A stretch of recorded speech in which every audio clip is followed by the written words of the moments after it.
اب دیکھیے کہ احرام کی حالت میں کچھ تو پابندیاں ہوتی ہیں، لیکن کچھ جائز کام بھی لوگ نہیں کرتے. میں یہاں خاص طور پر ان کا ذکر کرنا چاہوں گی. لوگ عموماً کچھ کنفیوژن کا شکار ہوتے ہیں کہ پتہ نہیں یہ کام ہم احرام میں کر سکتے ہیں یا نہیں. مثلاً غسل کرنا. لوگ سمجھتے ہیں کہ ایک دفعہ احرام میں آنے کے بعد نہانا دھونا سب منع ہو گیا، اور کیوں نہیں ڈر کے مارے نہاتے، کیا پتہ بال گر جائیں، کیونکہ ہر نہانے میں بال تو گرتے ہیں. تو جو بال خود گر رہا ہو اس کو تو آپ نہیں روک سکتے، اس نے تو گرنا ہی ہے.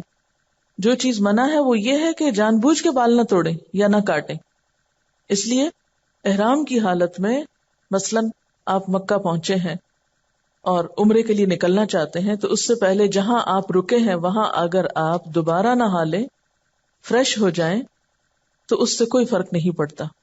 بعض خواتین وضو کے وقت بھی احرام کو آگے پیچھے نہیں ہونے دیتی ہیں، اور وہ کہتی ہیں کہ نہیں، یہ اگر اتر گیا تو شاید ہمارا عمرہ یا حج نہیں ہوگا.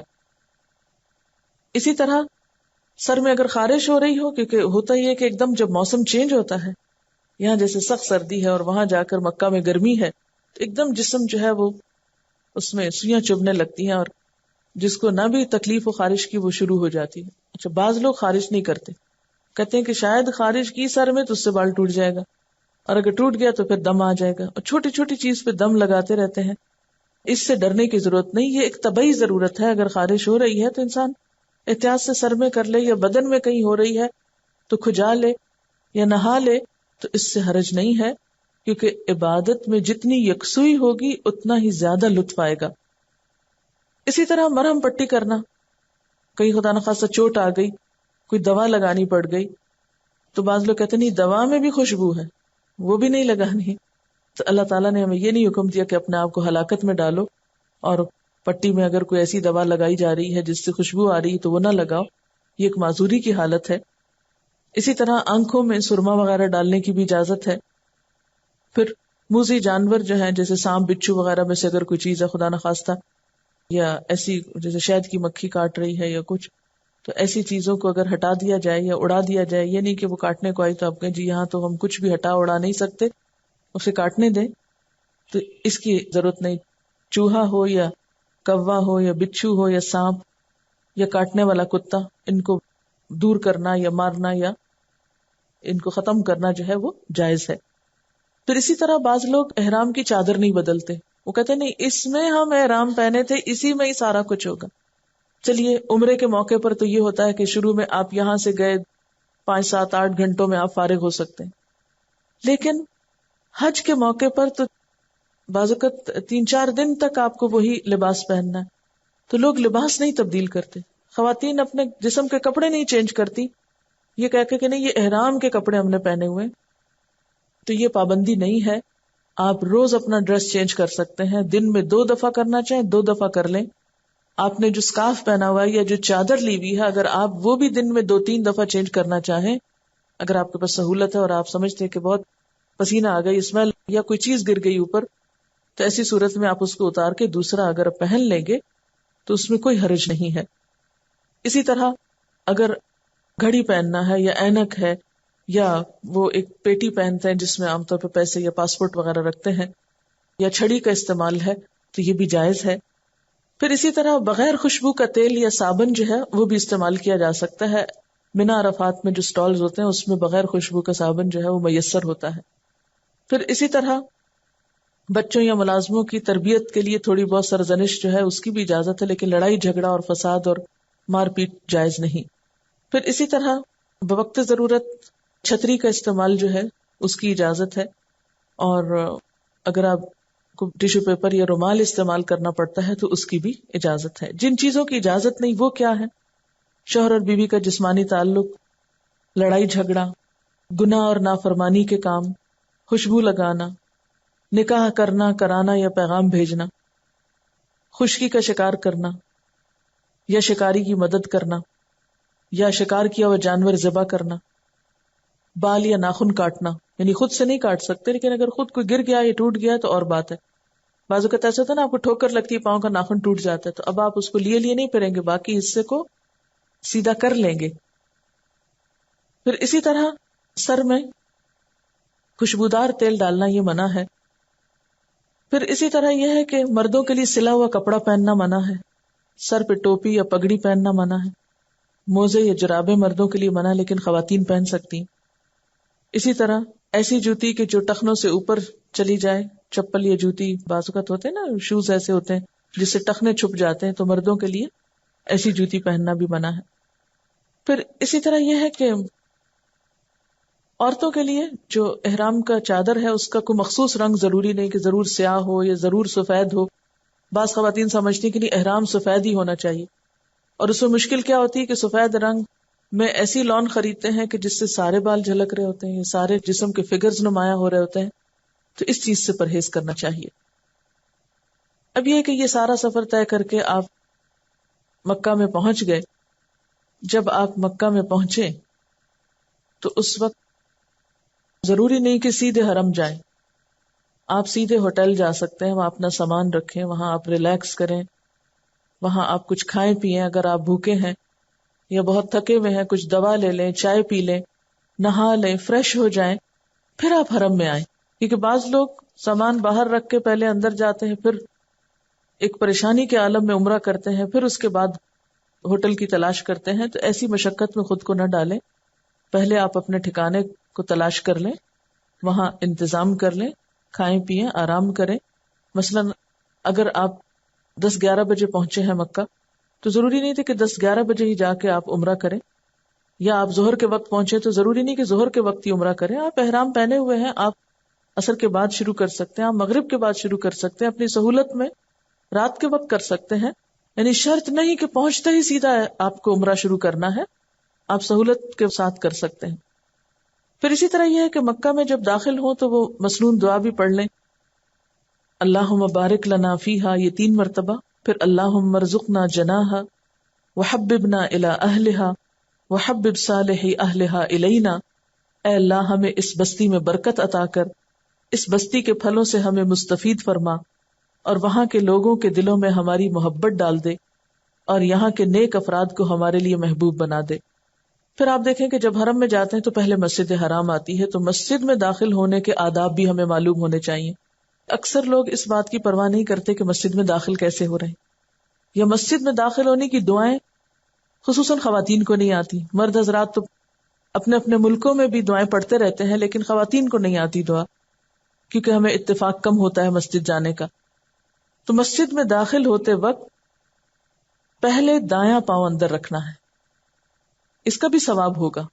یعنی چلے تو آپ جائیں گے، بایاں رکھا یا دایاں رکھا یا ایسے ہی ہجوم میں اندر چلے گئے، ہو تو جائے گا، لیکن جب آپ شعوری طور پر دایاں پاؤں اندر رکھ کے جائیں گے تو ایک سنت پہ عمل کرتے ہوئے جائیں گے، اور اس کا ایک ثواب آپ کو نصیب ہوگا۔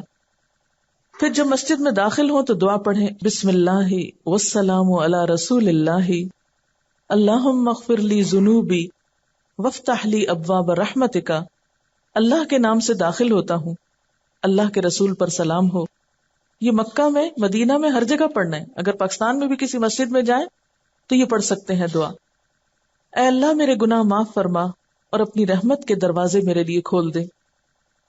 پھر آپ آگے جا رہے ہیں تو بعض لوگ آنکھیں بند کر کے جاتے ہیں کہ نہیں میں نے تو ایسے نہیں دیکھنا، حرم کو آگے جا کے دیکھوں گی، تو اس طرح کے بھی تکلف کی ضرورت نہیں ہے۔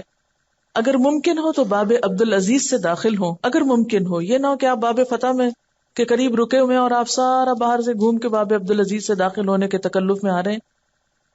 جو ہی آپ کعبہ کو دیکھیں تو پھر آپ دعا کریں، کیونکہ اس وقت کی دعا جو ہے پہلی نظر کو اس کو دیکھ کر وہ قبول ہوتی ہے، اور وہ دعا بھی پہلے سے سوچ کے رکھیں۔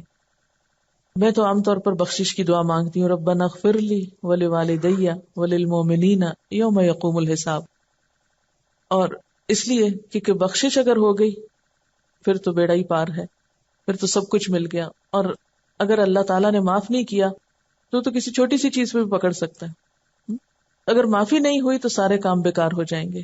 تو اس لیے بعض لوگ یہ دعا بھی مانگتے ہیں کہ اللہ میں جو کچھ یہاں مانگوں وہ سب دعائیں قبول ہوں، وہ بھی ٹھیک ہے، لیکن ساتھ ہی کچھ مانگ بھی لیں، مانگنے کا موقع ہے، کوئی خاص چیز بھی مانگ لیں۔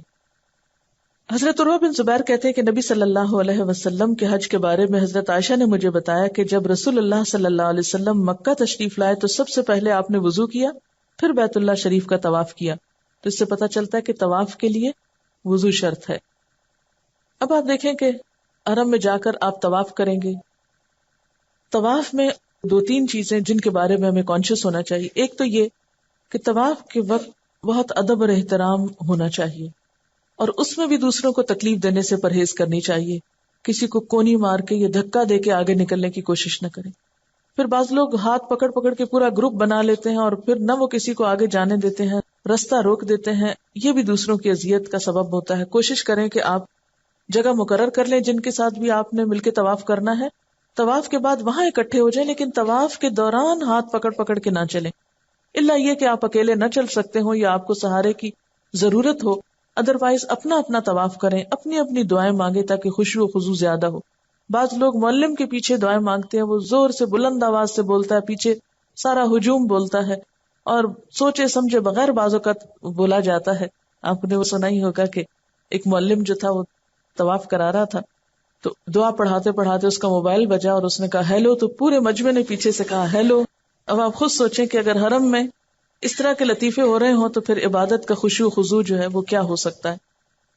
تو اس میں کوشش کرنی چاہیے کہ خود دعائیں پڑھیں، اور اس میں بھی آپ جو دعائیں پڑھیں وہ خشوع کے ساتھ پڑھیں، صرف بلند آواز سے چیخ چلا کے نہیں، اور آپ کو پتا ہو آپ مانگ کیا رہے ہیں۔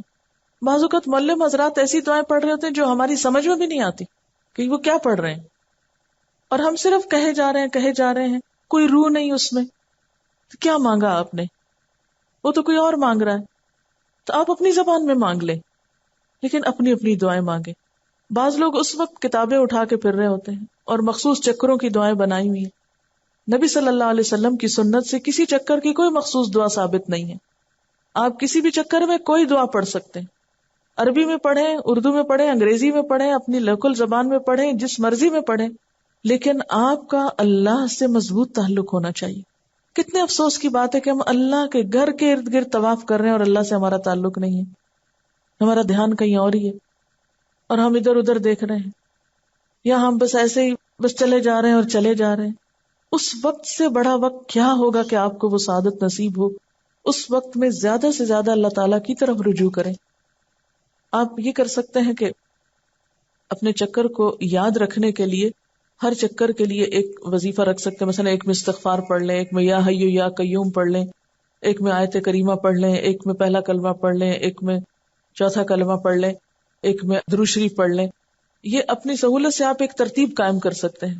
بعض اوقات ایسا ہوتا ہے کہ یاد نہیں رہتا کون سا چکر ہے، تو اس دعا کے مانگنے سے یاد رہ جاتا تھا، لیکن وہ بھی زبانی پڑھیں، یا یہ کہ کوئی ایک شخص مخصوص کر کے سب کو نہ بتائے، ہر شخص اپنے اپنے لیے خود مخصوص کر سکتا ہے۔ اور اس کے علاوہ جو مسنون دعا ہے وہ ربنا آتنا فی الدنیا حسنۃ وفی الآخرۃ حسنۃ وقنا عذاب النار ہے، جو رکن یمانی سے حجر اسود کے درمیان نبی صلی اللہ علیہ وسلم پڑھا کرتے تھے، اور یہ خاص طور پر طواف کے ایک چکر کے پورا ہونے کا وقت ہوتا ہے کہ اس وقت دنیا اور آخرت کی بھلائی مانگ لی جائے۔ اس میں آپ دیکھیے کہ اگر کسی شرعی عذر کی وجہ سے مثلا آپ کا وضو نہیں رہا اور آپ کو طواف بیچ میں چھوڑنا پڑتا ہے، 3 چکر کیے اور آپ کو وضو نہیں رہا، تو آپ کیا ہے، یا آپ کو واش روم جانے کی ویسی ضرورت پیش آ گئی، تو آپ چلے جائیں، دوبارہ وضو کر کے آ جائیں، اور جتنے چکر آپ کے مکمل تھے اس سے اگلا چکر شروع کریں۔ یعنی ادھورا چکر کو ادھوری جگہ سے آ کے نہیں شروع کریں۔ مثلا آدھے میں آپ نے جگہ چھوڑ دی تو آپ مثلا 3 چکر آپ نے پورے کیے تھے، اور چوتھے سے پہلے مثلا 3.5 میں آپ نکل گئے باہر، تو 3.5 والی جگہ سے نہیں شروع کریں، بلکہ چوتھے کی ابتدا سے پھر سے شروع کریں، اور ابتدا کا جیسا کہ آپ کو معلوم ہے کہ حجر اسود سے شروع کیا جاتا ہے۔ ایک اور بات یہ ہے کہ طواف کے دوران آپ تلاوت قرآن بھی کر سکتے ہیں، مثلا آپ کو سورۃ یاسین زبانی یاد ہے یا کچھ اور، آپ قرآن پاک کے حافظ ہیں تو آپ قرآن پاک کی تلاوت میں بھی طواف کر سکتے ہیں، کیونکہ آپ کو معلوم ہے کہ جو شخص قرآن کی تلاوت کرتا ہے اور دعا نہیں مانگ سکتا، اللہ تعالیٰ اس کو مانگنے والوں سے بھی بہتر عطا کرتے ہیں۔ تو اس لیے اس وقت کی یہ بھی ایک بہترین عبادت ہے۔ مطلب دن میں اگر 5 دفعہ آپ طواف کر رہے ہیں عمرے کے بعد روزانہ کی روٹین میں، تو آپ کیا کر سکتے ہیں کہ ایک طواف میں آپ ایک خاص ذکر کر لیں، دوسرے میں قرآن پاک پڑھ لیں، تیسرے میں کچھ اور کر لیں، یعنی بدل بدل کے مختلف چیزیں، معلوم نہیں اللہ تعالیٰ کو کون سی چیز آپ کی پسند آئے اور کون سی چیز زیادہ فائدے کی ہو۔ پھر اسی طرح یہ ہے کہ جب طواف آپ کر لیں تو پھر زمزم کا پانی پیٹ بھر کے پئیں، اور اس وقت بھی خوب دعائیں کریں کیونکہ یہ بھی دعاؤں کی قبولیت کا وقت ہے. پھر اسی طرح یہ ہے کہ طواف کے 2 نفل جب پڑھیں تو بہتر یہ ہے کہ مقام ابراہیم کے پاس ہو، ورنہ حرم میں کسی بھی جگہ وہ نفل آپ پڑھ سکتے ہیں. ان نفل کے بعد بیٹھ کر، مثلا اگر آپ نے کتابیں پڑھنی ہے، مطلب مجھے کچھ دعائیں جیسے زبانی ابھی تک یاد نہیں ہیں طویل ہونے کی وجہ سے، یا ان کی ترتیب بھول جاتی کہ کتنی دعائیں ہیں، ساری نہیں یاد رہتی، تو میں عموماً یہ کرتی تھی کہ وہی جو چھوٹا بیگ ہوتا تھا اس میں دعاؤں کی جو کتابیں رکھی ہوئی ہیں، جب 2 نفل طواف کے پڑھتی تھی تو اس وقت بیٹھ کے اپنی کتاب کھول لیتی تھی اور جتنی جی بھر کے کتابوں میں لکھی ہوئی دعائیں پڑھنی ہیں وہ پڑھ لیں. اس وقت میں اپنی وہ ڈائری بھی نکال لیں جو آپ نے لوگوں سے وعدے کیے تھے دعائیں کرنے کے، اس کو بھی نکال کے آپ ایک دفعہ پڑھ کے ان لوگوں کے حق میں مخصوص دعا کر لیں جو وہ چاہتے ہیں آپ سے کرنا. پھر یہ کہ آپ صحیح کے لیے نکلیں گے، جب صحیح کے لیے جائیں تو اس وقت کی دعا جو ہے صحیح شروع کرنے کی، یعنی صفا سے شروع کریں گے، مروہ پہ ایک چکر. اس وقت نبی صلی اللہ علیہ وسلم نے جو دعا پڑھی وہ ہے لا الہ الا اللہ وحدہ لا شریک لہ لہ الملک ولہ الحمد وہو علی کل شیء قدیر لا الہ الا اللہ وحدہ انجز وعدہ ونصر عبدہ وہزم الاحزاب وحدہ. کوشش کریں کہ یہ دعا بھی زبانی یاد ہو جائے، لیکن اگر نہ ہو سکے تو اپنے بیگ میں چھوٹے سے ایک کارڈ پہ الگ لکھی ہوئی، یہ نہیں ہو کہ کسی کتاب میں اور وہ دھکے پڑھ رہے ہیں اور آپ ورقہ ڈھونڈ رہے ہیں. اگر آپ نے کسی مخصوص اس پہ لکھی ہے تو نشان یا مارکر آپ اپنی مخصوص دعاؤں پہ یا مخصوص چیزیں پڑھنے کے لیے آپ ان کو وہاں لگا سکتے ہیں. مثلا ڈفرنٹ کلر میں بھی لگا سکتے ہیں کہ آپ کو صحیح کی دعا شروع کرنی ہے اور آپ کو نہیں آتی تو جو ہی آپ صفحہ پہ پہنچنے لگتے ہیں اپنی کتاب نکالیں، فوراً اس جگہ کو نکالیں اور دعا پڑھ لیں. پھر اس کے بعد یہ کہ سب ستون یا جو سب نشان کے علاقے ہیں اس میں مرد حضرات کو تیز چلنا ہوگا، مگر عورتیں اپنی نارمل چال چلیں. یعنی میں نے بعض عورتوں کو دیکھا کہ وہ بھی دوڑ رہی ہوتی ہے نا، دیکھا دیکھی. تو اس موقع پر ٹھیک ہے حضرت حاجرہ جو تھی وہ دوڑی تھی، لیکن ہمارے لیے حکم کیا ہے کہ اس جگہ پر بھی باوقار انداز میں گزریں. اور یہاں پر بھی یہ کہ اگر صحیح کا سلسلہ بھی بیچ میں منقطع کرنا پڑا، مثلا آپ تھک گئے ہیں تو آپ بیٹھ جائیں تھوڑی دیر کے لیے، آپ کو پیاس لگی آپ پانی پی لیں. یعنی ضروری نہیں ہے کہ ایک ہی دفعہ میں آپ مکمل کر کے ہی سانس لیں گے، بیچ میں رک رک کے بھی کر سکتے ہیں. کوشش یہ کیجئے کہ جو کام آپ کر رہے ہیں خوشی سے ہو، سکون سے ہو، اطمینان سے ہو، تاکہ کرنے کے بعد جب آپ واپس آئیں تو آپ کے دل میں ایک اطمینان ہو. یہ حسرت نہ ہو کہ اوہ پہلا حج تو تجربے کی نظر ہی ہو گیا اور اب ایک دفعہ اور حج کرنا ہے جو صحیح کر کے کرنا ہے، تو اس کے لیے ہو سکتا ہے آپ دوبارہ نہ جا سکیں. اس لیے اس تجربے کو بھی بہت آسان طریقے سے کریں. جو چیز سمجھ نہ آئے رک جائیں، ٹھہر جائیں، تسلی کر کے نکلیں، بھاگم دوڑ نہیں مچائیں، اور سمجھ کے پڑھ کے، یعنی عمرے اور حج کی جو کتابیں آپ کے پاس رکھی ہوں گی ان کو وہاں پر دوبارہ پڑھ لیں. ہر کام کرنے سے پہلے اس حصے کو پھر سے پڑھ کے سوچ سمجھ کے جتنا آپ کے بس میں ہے اپنی تسلی کر کے آئیں. شاید یہ آخری حج ہو، اس کے بعد موقع نہ ملے تو آپ کی کوئی حسرت ایسی باقی نہ رہے. پھر یہ ہے کہ جب صحیح ہو جاتی ہے تو پھر بالوں کو کاٹنا ہوتا ہے. اس میں بھی عورتیں سمجھتی کہ شاید سارے بالوں کے آخر میں ٹرمنگ کرنا ضروری ہے.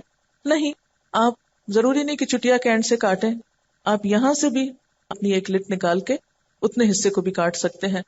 اگر پیچھے سے نکالنا ممکن نہ ہو تو آگے سے نکال کے کان کے پاس سے بھی کچھ کاٹ سکتے ہیں. کسی حصے سے بھی آپ 1.5 انچ اتنا سا کاٹ کے آپ پھینک سکتے ہیں. اس میں یہ ہے کہ کوشش کریں کہ جب آپ بال کاٹ رہے ہیں تو کوئی مرد حضرات آپ کے بال نہ دیکھیں.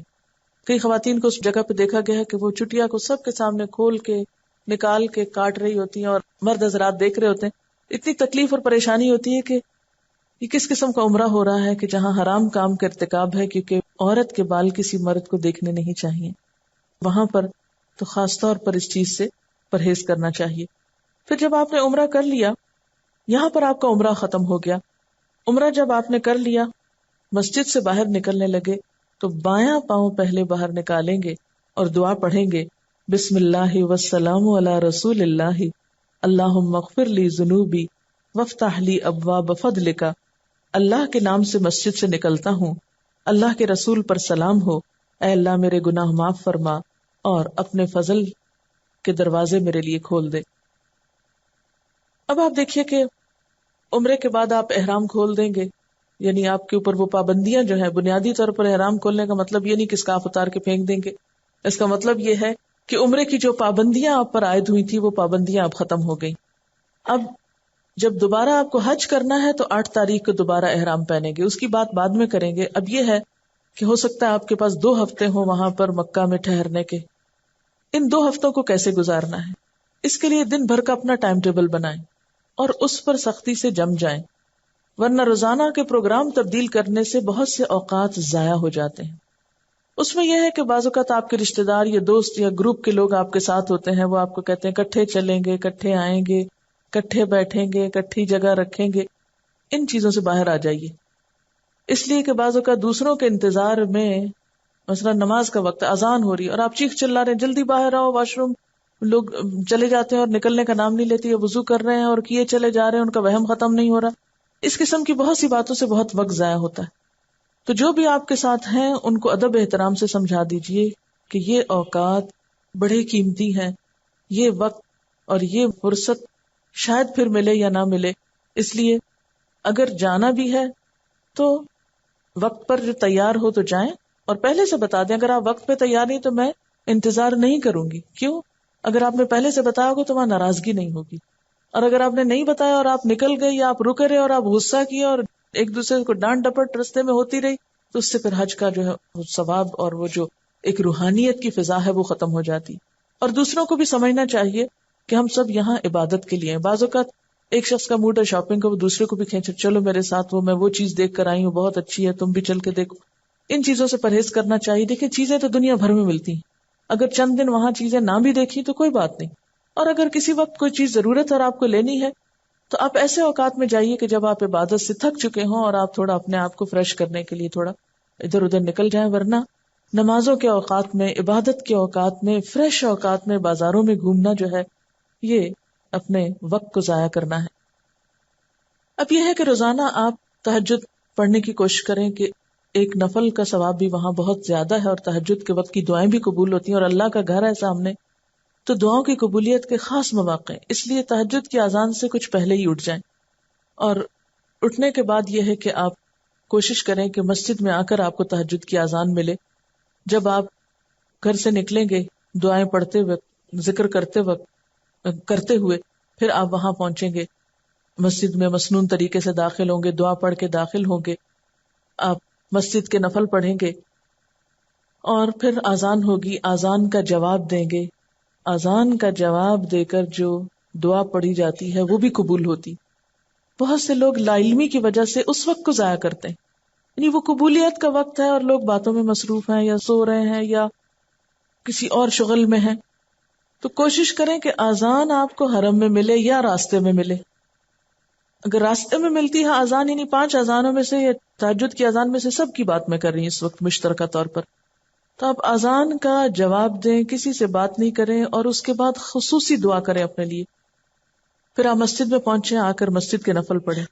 پھر تہجد کا وقت ہے اگر تو تہجد وہیں پر آپ ادا کریں. پھر فجر کی اذان ہو تو اس کا جواب دیں، پھر اس کی دعا پڑھیں، اذان کے بعد کی دعا. اس کے لیے پیارے رسول کی پیاری دعائیں، اگر کتاب چھوٹی آپ کے پاس ہو تو اس میں مختلف مواقع کی، یا حسن المسلم انگلش ترجمے کے ساتھ اور اردو کے ساتھ موجود ہے، اس میں بھی مختلف مواقع کی دعائیں موجود ہیں. اس کو آپ اسی طرح مختلف پیجز کو مارکر لگا کے رکھ لیں تاکہ جس وقت، اور اگر چھوٹا چھوٹا نوٹ لکھا ہو تو جس وقت کی دعا آپ کو پڑھنا ہے یا جو بھی دعا پڑھنا ہے فوراً اس نشانی کے ساتھ کھول لیں. ورکہ بار بار پلٹنا اور اس میں وقت ضائع کرنا یہ بھی درست نہیں. ایک ہی دفعہ انتظام کر لیں ان چیزوں کا. پھر جب آپ وہاں دعا پڑھ لیں پھر اس کے بعد فجر کی سنتیں پڑھیں. اذان اور نماز کے بیچ کا جو وقت ہے یہ سارا دعاؤں کی قبولیت کا وقت ہے. اس وقت کو آپ یا تو تلاوت میں گزاریں یا ذکر میں گزاریں یا دعا پڑھیں. اس وقت میں کچھ اور نہ کریں. یعنی اذان سے لے کے نماز تک کے بیچ کی جو گھڑیاں ہیں یہ بڑی قیمتی ہیں. اس میں سوتے میں وقت گزار دینا اچھا، جب شروع ہوگی تکبیر ہوگی تو ہم پہنچ جائیں گے، یا بازار گھوم کے، یا بعض لوگ کیا کرتے ہیں حرم میں بیٹھے ہیں، اچھا بہن تم کہاں سے آئی ہو، فلاں جگہ سے، باتیں اور گفتگو اور اذانیں ہو رہی، تکبیریں ہو رہی، کچھ اور کہانیاں ختم نہیں ہو رہی. اور بعض خواتین تو مسلسل شاپنگ کی باتیں، اور شاپنگ کر کے بعض اوقات اندر لے آتے ہیں چھپا کے اور وہ دکھانے کی، یعنی وہاں جا کر بھی ہماری دنیا ختم نہیں ہوتی. اگر اتنی ہی دنیا سے محبت ہے کہ اللہ کے گھر میں بھی دنیا نہیں بھولتی تو پھر اور کہاں بھولے گی. اس سے پھر یہ ہوتا ہے کہ وہ حج کی جو روح ہے یا مقصد ہے یا جو فائدہ ہے وہ حاصل نہیں ہوتا. اس لیے کوشش کریں کہ آذان اور نماز کے بیچ کے وقفے کو خوب خوب ذکر اور دعا میں گزارا ہے، پھر نماز ہو گئی. اب آپ کو جماعت سے نماز پڑھنے کا طریقہ آنا چاہیے، اس کو سیکھ لینا چاہیے. اور اس میں خصوصی طور پر یہ کہ امام سے پہلے نہ اللہ اکبر کہنی ہے، نہ امام سے پہلے رکوع میں جانا ہے، نہ امام سے پہلے سجدے میں جانا، نہ امام سے پہلے سلام پھیرنا ہے. یعنی ہر چیز میں امام کو فالو کرنا ہے. اور مسجد میں نماز پڑھنے کی کوشش کریں، کیونکہ مسجد حرام میں نماز پڑھنا جو ہے وہ 1,00,000 نمازوں کا ثواب ہے. اس لیے جب آپ یہاں سے چلے گئے، بعض خواتین کو دیکھا ہے کہ وہ وہاں جا کر مسجد میں نماز نہیں پڑھی، وہ کہتی ہیں کہ عورت کی نماز گھر میں اچھی. میں ان سے یہ پوچھتی ہوں کہ وہ ان کا گھر کہاں سے؟ وہ تو ہوٹل ہے. وہاں جہاں آپ رہتے ہیں وہ آپ کا گھر تو نہیں ہوتا. تو ہوٹل میں نماز پڑھنے سے بہتر ہے آپ مسجد میں نماز پڑھیں. اور مسجد میں جب آپ نماز پڑھیں گے تو پھر اس کا طریقہ آپ کو آنا چاہیے، صفوں کو درست ہونا چاہیے، صفیں جوڑنی چاہیے. بعض اوقات خواتین کو صفیں نہیں بنانی آتی تو اس صورت میں مشکل پڑتی ہے، نماز کا لطف ختم ہوتا ہے. تو کوشش کریں کہ آپ جب جائیں تو ذرا وقت سے پہلے چلیں تو اگلی صفوں میں آپ کو جگہ مل جائے، جہاں عموماً لوگ پھر کم آگے سے کراس کرتے ہیں، یا اور سنجیدہ قسم کے لوگ بھی آگے جا کے بیٹھتے ہیں. جو بچوں والے یا عموماً اتنی دلچسپی نہیں ہوتی تو وہ سائیڈز پر تاکہ جلدی سے نکل جائیں. تو ایسی جگہوں پر پرہیز کریں بیٹھنے سے. یعنی اگر آپ آئے ہیں اندر تو کوشش کریں کہ ذرا آگے جا کر ایسی محفوظ جگہ پر بیٹھیں کسی پلر کے ساتھ کہ جہاں کم سے کم لوگوں کی آمد و رفت ہو، جہاں آپ یکسوئی کے ساتھ عبادت کر سکیں. پھر اسی طرح یہ ہے کہ نماز کے فوراً بعد مسجد سے نکلنے کی کوشش نہ کریں. خواتین کو ذرا رک کے نکلنا چاہیے، کیونکہ مردوں کے ہجوم ہوتے ہیں نکلتے ہوئے، اس وقت پہ بہت ٹکراؤ ہوتا ہے. حتیٰ کہ جوتا جب پہن رہے ہوتے ہیں تو پیچھے سے بھی دھکے پڑ رہے ہوتے ہیں. تو کوشش کریں نماز کے بعد آپ سنت پڑھیں، سنت کے بعد نفل پڑھیں، ایکسٹرا نفل پڑھیں، تلاوت کریں، ذکر کریں، دعائیں مانگیں. اور جب آپ دیکھیں کہ اب رش چھٹ گیا ہے پھر آپ اٹھیں اور مسجد سے باہر آئیں. اب اس کا یہ مطلب نہیں کہ دعاؤں اور نماز میں اتنا مشغول ہو کہ آپ کسی سے کوئی سلام دعائی نہ کریں. جب آپ نماز پڑھ چکے اپنے کام سے فارغ ہو جائیں تو پھر آپ دیکھیں دائیں بائیں کون بیٹھا ہے، سلام کریں، بات کریں اور حال چال پوچھیں. اپنے ملک کے لوگوں کے بھی، دوسرے ملکوں سے آئے ہوئے لوگوں کے بھی اپنے بارے میں بتائیں، ان کے بارے میں جانیں. کیونکہ حج کا مقصد کیا ہے؟ لوگوں کی باہم ملاقات بھی ہو، ایک دوسرے سے تعارف بھی ہو، ایک دوسرے سے کچھ سیکھا بھی جائے. اور اس میں آپ تھوڑی بہت دنیا کی بات بھی اگر آپ کر لیتے ہیں، کھانے کپڑے کی بھی ہلکی پھلکی، جب آپ نماز وغیرہ سے فارغ ہو کے ہر چیز سے بالکل، تو اس وقت میں کوئی حرج نہیں. لیکن نمازوں کے انتظار کے وقت میں نہیں، دعاؤں کی قبولیت کے وقت میں نہیں. پھر اسی طرح یہ ہے کہ اس وقت میں اپنے پاس چھوٹی چھوٹی کوئی ایسی چیز ہو جو دوسروں کو آپ دے سکیں، بانٹ سکیں. وہ اگر آپ جاتے وقت یہیں سے لے جائیں، مثلا دعاؤں کے کارڈ لے جائیں. کچھ مثلا شادی کارڈ گھروں میں وش کارڈز پڑے ہوتے ہیں فالتو بیکار، ان کے اوپر کاٹ کر کچھ اپنے ہاتھ سے دعائیں لکھ لیں. وہ آپ مختلف لوگوں کو، یا احادیث لکھی ہوئی ہوں وہ آپ وہاں پر دے سکتے ہیں. پھر اسی طرح یہ ہے کہ اگر آپ چاہتے ہیں کہ عبادت کے اوقات کی پابندی ہو تو پھر غذا کا خاص خیال رکھیں. بہت ہیوی قسم کی غذا نہ ہو کہ جس سے آپ کو نیند ہی آتی رہے. بعض لوگ غذاؤں کے اوقات کی پابندی نہیں کرتے، کبھی کسی وقت کھا لیا کبھی کسی وقت کھا لیا. تو اس کا نقصان کیا ہوتا ہے کہ آپ کی جو رفع حاجت کی عادت ہے وہ بھی ڈسٹرب ہو جاتی ہے. تو اس میں اگر آپ چاہتے ہیں کہ وقت پر فارغ ہوں اور وقت پر آپ پاک ہوں، وقت پر صاف ہوں، تو پھر اس کے لیے ضروری ہے کہ کھانے کے جو اوقات ہیں ان کی بھی اسٹرکٹلی پابندی کریں. اور اس میں کھانا اس طرح کا نہ ہو کہ جس سے آپ کو معدے میں جلن شروع ہو جائے، یا آپ بار بار پانی پیئیں، یا آپ کو سستی اور غنودگی ہو، یا یہ کہ آپ کا اسٹمک اپسیٹ ہو جائے اور واش روم بار بار جانا پڑے. یہ تمام چیزیں جو ہے وہاں جا کر بہت عبادت کے وقت کو ضائع کرتی ہیں. کھجور اور زمزم کا استعمال خاص طور پر کرتے رہیں. یہ دونوں چیزیں آپ کی صحت کے لیے بھی اچھی ہیں، اور زمزم کے بارے میں بھی آتا ہے کہ جس نیت سے پیا جائے وہ حاصل ہوتی. یعنی اگر آپ شفا کی نیت سے پی رہے ہیں یا غذا کی نیت سے پی رہے ہیں تو کوشش کریں کہ حرم میں ہوتے ہوئے دوسرا پانی نہ لے جائیں، وہی پانی بار بار پئیں. کھجور اگر اپنے بیگ میں بھی تھوڑی سی ساتھ رکھ، کسی وقت عبادت کے درمیان شوگر لیول لو ہوتا ہے تو ایک آدھ کھجور جو ہے وہ اگر آپ پولیتھین کے لاک ہونے والے بیگ کے اندر ڈال کے 3-4 رکھی بھی ہوں، ذرا زیادہ بھی رکھ لیں، بعض اوقات 7-8 بھی رکھ لیں. کیونکہ ہوتا ہی کہ جب آپ کھا رہے ہیں تو سامنے کوئی بچہ بیٹھا ہے، دائیں بائیں کوئی اور بیٹھا ہے، تو اس کو بھی تھوڑا سا آفر کر دیں. کیونکہ بہت آکورڈ لگتا ہے کہ آپ خود تو کھا پی رہے ہیں اور لوگ آپ کی شکل دیکھ رہے ہیں. اور میں اس وقت یہ حدیث یاد رکھتی ہوں کہ آگ سے بچو خواہ کھجور کا آدھا ٹکڑا ہی. تو سوچتی ہوں کہ یہ بالکل انجان لوگ ہیں جو مجھے نہیں جانتے کہ میں کون ہوں. اگر ان کو میں کچھ دوں گی تو یہ تو نہ مجھے ان سے شکریہ کی توقع ہوگی، نہ مجھے تعریف کی، نہ اس کے بعد یہ میرا احسان کبھی اتار سکیں گے. اس لیے ایسے لوگوں پہ احسان کرو کہ جن سے کوئی واپسی کی توقع نہ ہو. تو وہ ایک طرح سے بہترین صدقہ اور بہترین اجر ہوتا ہے. اچھی کھجوریں مل جاتی ہیں وہاں پر. اگر آپ یوں سمجھے کہ بعض اوقات صرف پیسے دینے کی بجائے کچھ کھجوریں ہی اپنے پاس رکھیں تو جو مانگنے والا نظر آئے اس کو بھی آپ کھجور بھی صدقے میں دے سکتے ہیں. پھر اسی طرح یہ ہے کہ وہاں پر برف کے پانی والے کولر بھی ہوتے ہیں اور دوسرے بھی ہوتے ہیں. کوشش کریں کہ بغیر برف والا پئیں. اگرچہ سب لوگوں کی اپنی اپنی عادت ہوتی ہے لیکن گلے کے خراب ہونے کے امکان کم ہوتے ہیں. اور یہ ہے کہ اس میں انسان کو ایک نیچرل چیز ملتی ہے. زمزم میں اگر برف ڈال دیں گے تو ظاہر ہے کہ ڈائلیوٹ ہو جائے گا کچھ, تو وہاں جا کر تو پیور زمزم پینے کی کوشش کریں. پھر اسی طرح یہ ہے کہ ساتھ ساتھ اپنا محاسبہ جاری رکھیں کہ کیا میں نے اپنے دن کا صحیح استعمال کیا ہے, کیا میری نماز میں خشوع و خضوع تھا, کیا میں نے صدقہ کیا کچھ, کیا میں نے ذکر اپنے پورے کیے. بلکہ ذکر جو جو کرنے ہیں آپ کو ان کی ایک لسٹ بنا لیں. صبح شام کی دعائیں پڑھنی ہیں, یا نمازوں کے بعد جو مسنون اذکار ہیں وہ پڑھنے ہیں, یا پھر دیگر دعائیں پڑھنی, حفاظت کی دعائیں وغیرہ پڑھنی ہیں. اگر آپ بیمار ہیں تو آیات شفا پڑھ کر خود پہ دم کریں. اہم ترین چیز یہ کہ اپنے جذبات پہ کنٹرول رکھیں. غم, غصہ, محبت, ان سارے جذبات پہ بہت کنٹرول رکھیں. بعض اوقات ایسا ہوتا ہے کہ ہمیں آیات سن رہے ہیں تلاوت کی, وہ سمجھ آ رہی ہیں تو رونا آ رہا ہے. اتنی بلند آواز میں نہ رونا شروع کر دیں کہ آدمی بھی آپ کی طرف متوجہ ہو جائے. بعض لوگ حرم جاتے ہوئے بہت روتے ہیں, آتے ہوئے بہت روتے ہیں, یعنی جب آخری وداعی طواف ہوتا ہے تو واقعی رونا بہت آتا ہے. اس میں بھی اعتدال رکھیں. ایسا نہ ہو کہ صرف رونے میں وقت گزر جائے اور دعاؤں کا وقت ہی نہ رہے. یا اسی طرح کوئی شخص آپ کو اریٹیٹ کرتا ہے تو غصہ آتا ہے, مثلا کسی نے آپ کو دھکا دیا تو انکانشیسلی کون ہی آپ پیچھے کریں گے, تو اپنے آپ کو کنٹرول کرنا سیکھیں. پھر اسی طرح یہ ہے کہ بھوک لگی ہے تو بار بار ہائے بھوک لگی ہے اور ابھی تک کھانے کا موقع نہیں آیا, اور یہ باتیں بھی بار بار نہ کریں. پیاس لگی تو ہائے بہت ہی پیاس لگ رہی ہے, نہیں بس پانی پی لیں. یہ بار بار تذکرہ کرنے کی کیا ضرورت ہے؟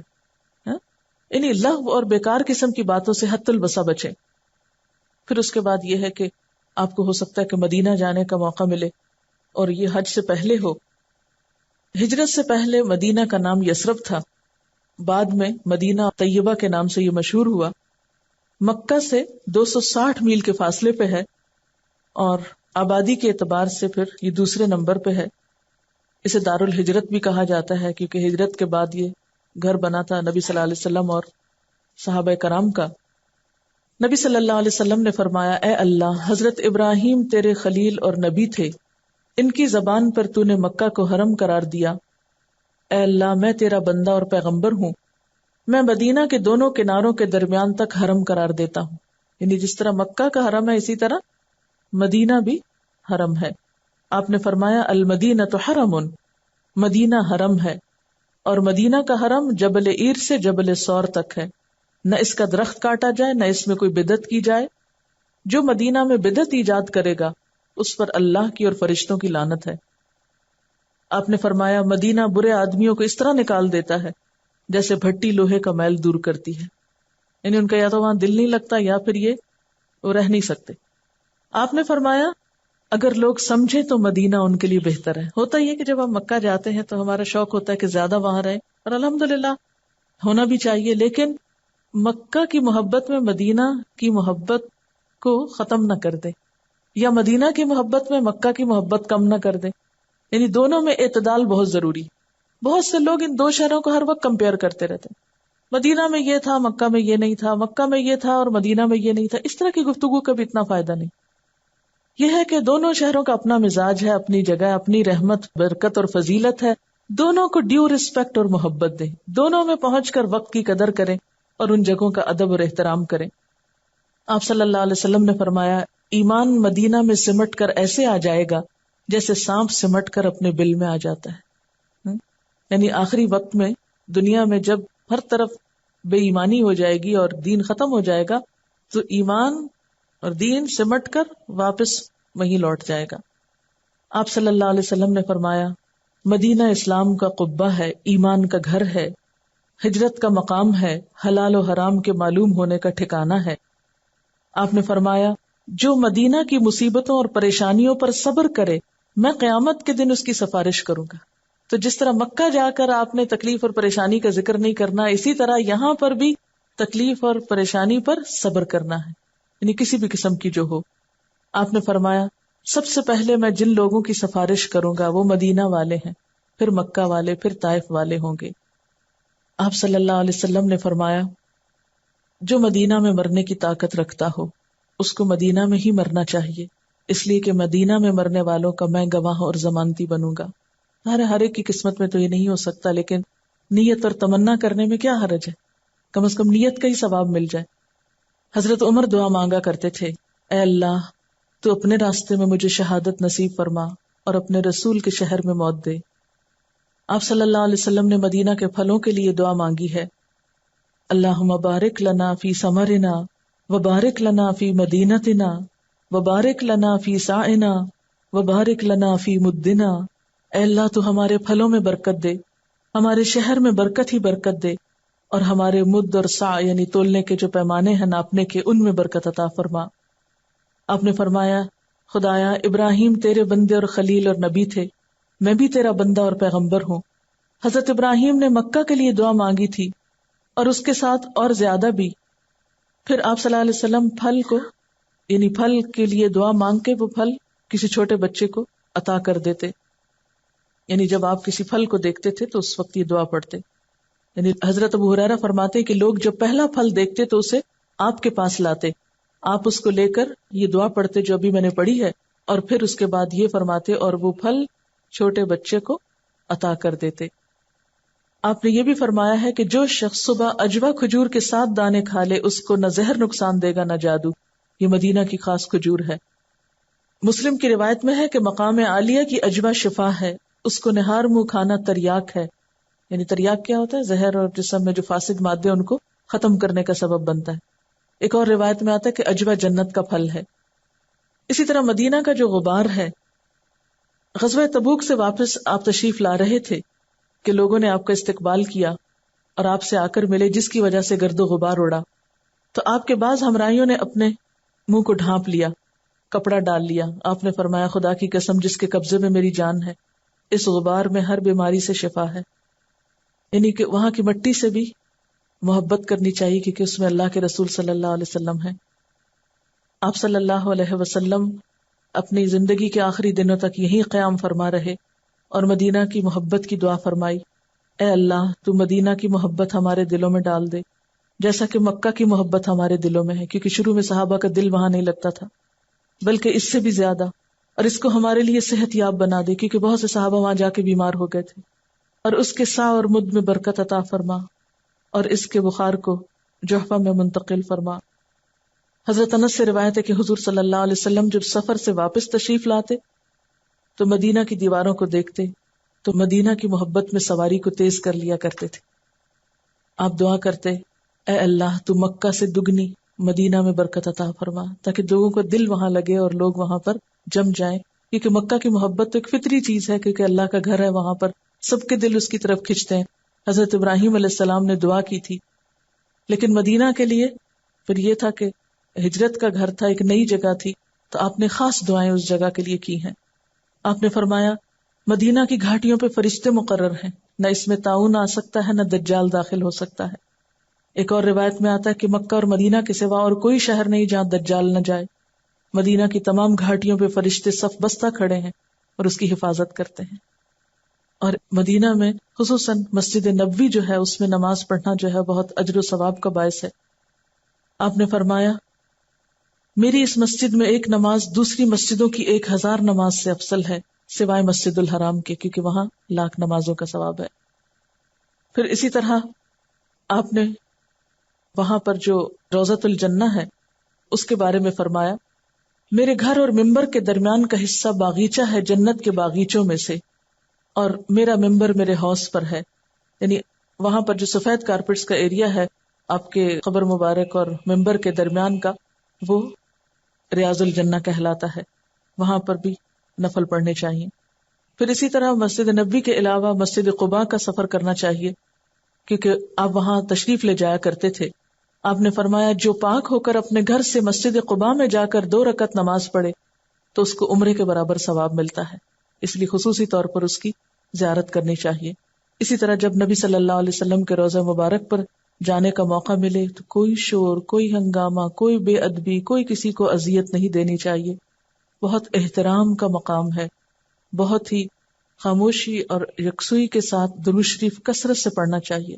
بہت سے لوگ وہاں بیٹھ کر بھی گپ شپ میں، سلام دعا، میل ملاقاتوں میں یہ مل گیا، وہ آ گیا، اس کو بلا رہے ہیں، اس کو دھکیل رہے ہیں، یا دوسروں کو کراس کر کر کے آگے جا رہے ہیں. ان ساری چیزوں سے پرہیز کرنا چاہیے، اپنے قدم سمیٹ کے جانا چاہیے ڈرتے ہوئے اور ادب احترام کے ساتھ، کیونکہ وہاں جا کر اگر ادب احترام نہ رہا تو اعمال کی بربادی کا ڈر ہے.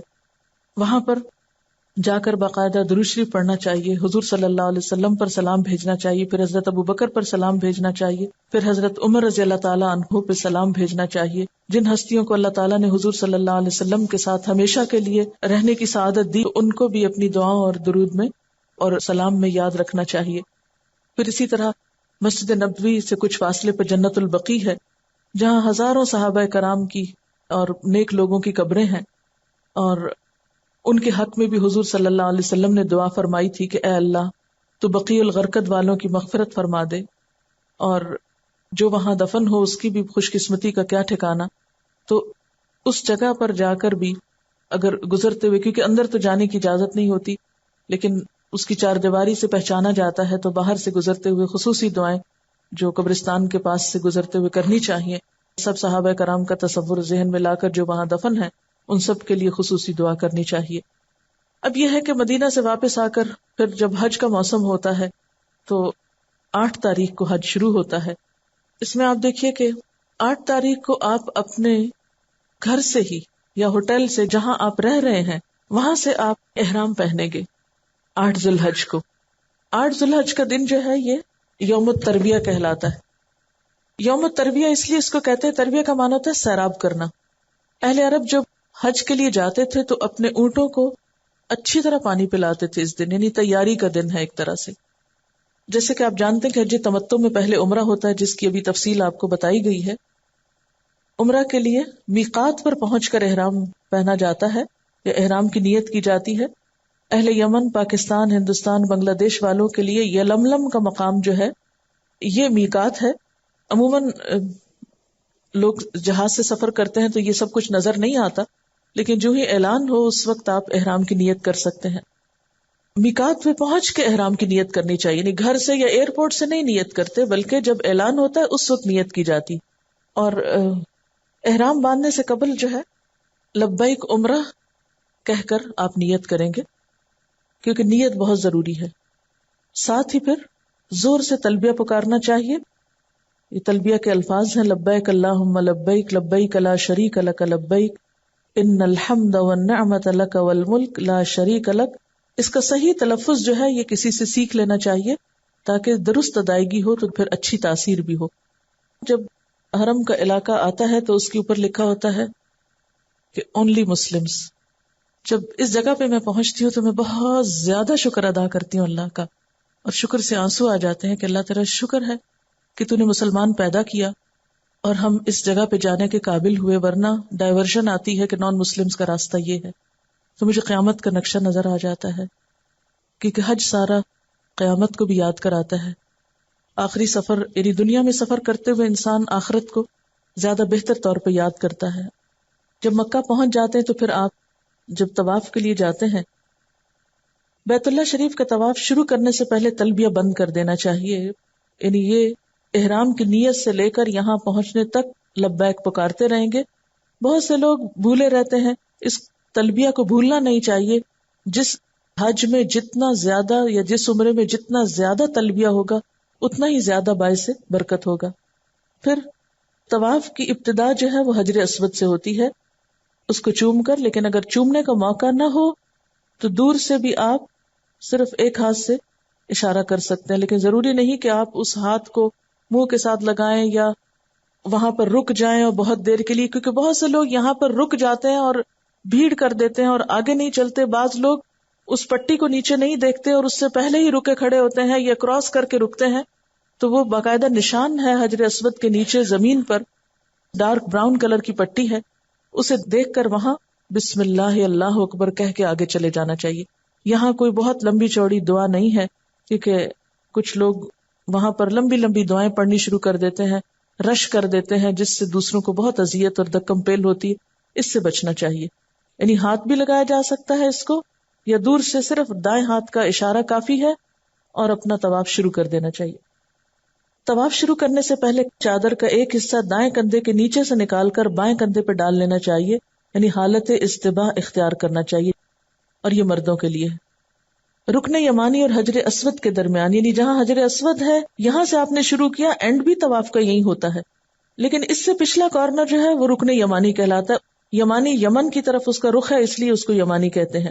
اب آپ دیکھیے کہ اس جگہ کے بیچ میں ربنا آتنا فی الدنیا حسنۃ وفی الآخرۃ حسنۃ وقنا عذاب النار پڑھنا چاہیے. جب آپ طواف شروع کریں تو اس وقت سبحان اللہ والحمد للہ ولا الہ الا اللہ واللہ اکبر یہ تسبیح بھی پڑھ سکتے ہیں. ایک طواف کے لیے 7 چکر ہوتے ہیں، اور 7 چکر پورے کرنے کے بعد واتخذوا من مقام ابراہیم مصلی، یہ پڑھتے ہوئے مقام ابراہیم کی طرف آنا چاہیے، وہاں نفل پڑھنے چاہیے 2 رکعت. پہلی رکعت میں سورۃ الکافرون اور دوسری میں قل ھو اللہ احد پڑھنا مسنون ہے.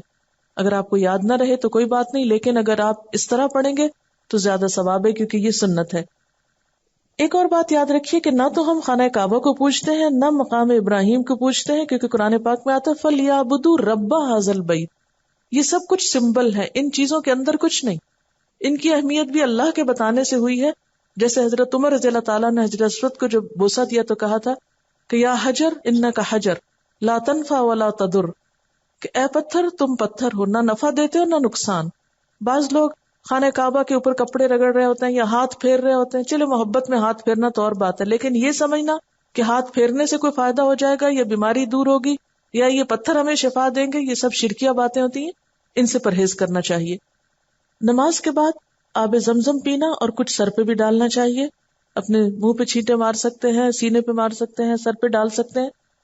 اس کے بعد پھر حجر اسود کا استلام کرنا اور سعی کے لیے صفا پہاڑی کی طرف جانا چاہیے.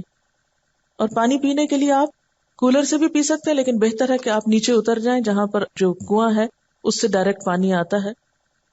ملتزم کے پاس عموماً خواتین نہیں جاتی اور نہ ہی کوشش کرنی چاہیے، کیونکہ بہت مردوں سے ٹکراؤ ہوتا ہے تو پھر مشکل پڑتی ہے. یہاں چمٹ کر دعا مانگنا مستحب ہے، لیکن اگر ہمیں موقع نہیں ملتا اور دور سے بھی مانگتے ہیں تو انشاءاللہ نیت کا اجر مل جائے گا. پھر اس کے بعد سعی شروع ہوتی ہے. سعی کا لفظی معنی ہے دوڑنا. قرآن پاک میں آتا ہے ان الصفا والمروہ من شعائر اللہ، صفا اور مروہ اللہ کی نشانیوں میں سے ہے. فمن حج البیت او اعتمر، تو جو بیت اللہ کا حج کرے یا عمرہ کرے، فلا جناح علیہ ان یطوف بہما، تو اس پر کوئی گناہ نہیں کہ دونوں کا طواف کرے. ومن تطوع خیرا، اور جو خوشی سے نیکی کرے، فإن اللہ شاکر علیم، تو بے شک اللہ قدردان ہے، جاننے والا ہے. اس آیت کو پڑھ بھی لینا چاہیے اور پھر یہ الفاظ کہنے چاہیے ابدأ بما بدأ اللہ، میں اس سے ابتدا کرتا ہوں جس سے اللہ نے ابتدا کرنے کو کہا ہے. صفا پہاڑی پر چڑھ کر قبلہ رخ کھڑے ہونا اور 3 مرتبہ یہ کلمات کہنا چاہیے اللہ اکبر اللہ اکبر اللہ اکبر، لا الہ الا اللہ وحدہ لا شریک لہ، لہ الملک ولہ الحمد وہو علی کل شیء قدیر، لا الہ الا اللہ وحدہ لا شریک لہ انجز وعدہ ونصر عبدہ وہزم الاحزاب وحدہ.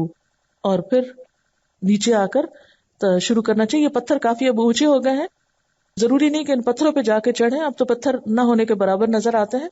بس ذرا سی اونچے حصے میں اگر آپ کھڑے ہو کر خانہ کعبہ کی طرف رخ کر کے یہ کلمہ 3 دفعہ پڑھ لیتے ہیں اور طواف شروع کر دیتے ہیں، یعنی صحیح، تو اس سے کام ہو جاتا ہے. سب ستونوں کے درمیان مردوں کو تیز چلنا چاہیے، لیکن عورتوں کو اپنی نارمل رفتار سے. اس میں آپ دیکھیے کہ بعض لوگ 7 دفعہ پورا گھومتے ہیں تو اس کو صحیح سمجھتے ہیں، حالانکہ ایک چکر جو ہے صفا سے مروہ کا ہو گیا، پھر مروہ سے صفا، پھر صفا سے مروہ، تو اس طرح 7 پورے ہو جاتے ہیں. اور مروہ پہ ختم ہوتا ہے جا کے، پھر صفا سے شروع ہوتا ہے اور مروہ پہ ختم ہوتا ہے 7واں. یہاں پر پھر بال کاٹنے چاہیے، 1 یا 2 پور اتنا سے بال کاٹنا کافی ہے. کسی ایک جگہ کی لٹ سے بھی کاٹ سکتے ہیں اور پوری چٹیا کے آخر سے بھی کاٹ سکتے ہیں. اور مردوں کے لیے جو حلق ہے یعنی پورا سر منڈوانا وہ زیادہ افضل ہے. نبی صلی اللہ علیہ وسلم نے ان لوگوں کے لیے جو پورا سر منڈوائے 3 دفعہ رحمت کی دعا کی ہے، لیکن یہ کہ اگر تھوڑے سے بال بھی کاٹ لیں تو عمرہ ہو جاتا ہے.